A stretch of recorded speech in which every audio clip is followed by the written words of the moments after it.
When the US military needs to get rid of excess or used items, they sell it off, and a sizable portion of those items end up here on the side of Highway 70 in Butte County to be resold or preserved. Well, it's one of the largest Army surplus stores in Northern California. John Bartell here, making a little pit stop at Surplus City in Oroville.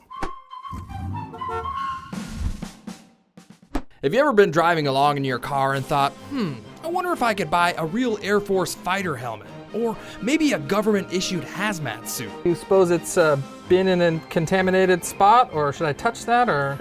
No, it's safe. Well, if you have, I can tell you where you can get both of those things, and a whole lot more. Just head into Surplus City and talk to Walter Seidenglanz, who's got a little bit of everything.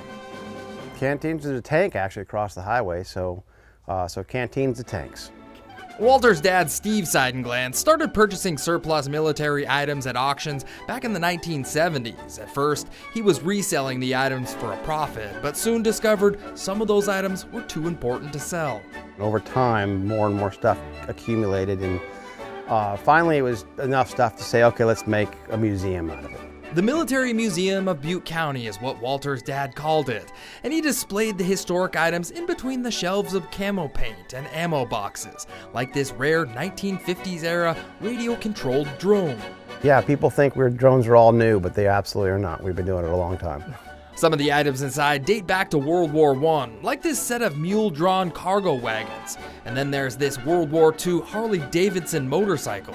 Harley, this is a 1942 Harley WLA Scout motorcycle. This is one of the few museums that allow you to touch or try on items. You never know what you're gonna find. If you've ever needed a gas mask, this is the place to find it. Giant warhead, they got that too.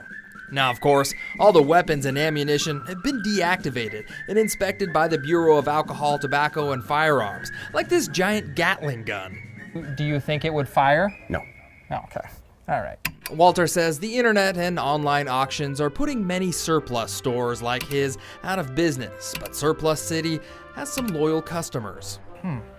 Do you ever get any of those, I guess, like zombie apocalypse guys in All here? the time. Yeah? They love it in here. Okay. Whether you've come to buy or just admire the rockets, bazookas, or giant grenade, That's a big hand grenade. Surplus City and the Military Museum of Butte County is here for all those interested. The items, if they get sold or they get destroyed, they're no longer around. They're gone. And so just like anything that's antique, people find value in seeing old things. From the Military Museum of Butte County, Surplus City, I'm John Bartell. Hope to see you on the Backroads.